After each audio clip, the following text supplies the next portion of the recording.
అదృష్టం పట్టిపీడించడం ఖాయం. ఈ వస్తువులను రహస్యంగా దానం చేస్తా చాలు. అన్ని దానాల కన్నా అన్నదానం గొప్పది అని అంటూ ఉంటారు. అన్నదానంతో పాటు చాలా రకాల దాన ధర్మాలు కూడా చేస్తూ ఉంటారు.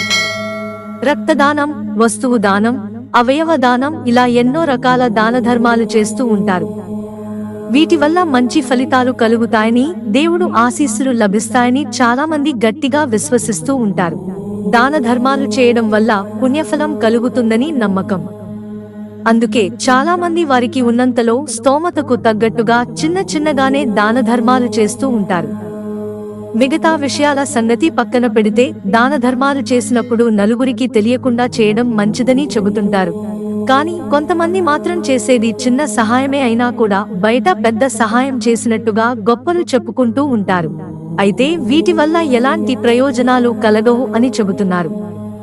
అలాగే ఇప్పుడు చెప్పబోయే ఈ వస్తువులను దానం చేసినప్పుడు నలుగురికి చెప్పి దానం చేయకూడదట. ఈ వస్తువులను రహస్యంగా దానం చేయటం వల్ల శుభ ఫలితాలు కలుగుతాయని పండితులు చెబుతున్నారు. మరి ఎలాంటి వస్తువులను రహస్యంగా దానం చేయాలో ఇప్పుడు మనం తెలుసుకుందాం.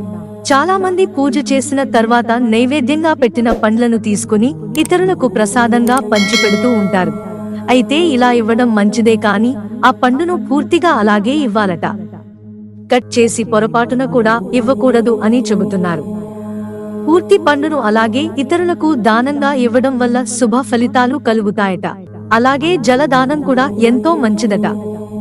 వేసవిలో ఇతరుల దాహాన్ని తీర్చడం వల్ల ఎంతో పుణ్యఫలం కలుగుతుందని చెబుతున్నారు.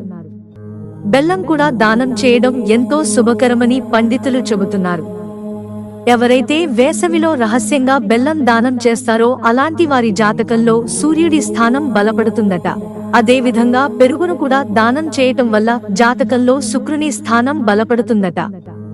అందుకే ఈ పదార్థాలను వేసవిలో రహస్యంగా దానం చేయడం వల్ల ఎన్నో శుభ ఫలితాలు కలుగుతాయి అని పండితులు చెబుతున్నారు. అయితే ఎప్పుడైనా సరే ఎలాంటి వస్తువులనైనా కూడా దానం చేసిన తర్వాత దానిని 10 మందికి గొప్పగా చెప్పుకోవడం వల్ల పుణ్యఫలం కూడా దక్కదని, దానం చేసిన ఫలితం దక్కదు అని పండితులు చెబుతున్నారు. మిత్రులారా, ఛానల్ సబ్స్క్రైబ్ చేసుకోవడం మర్చిపోకండి. ధన్యవాదాలు.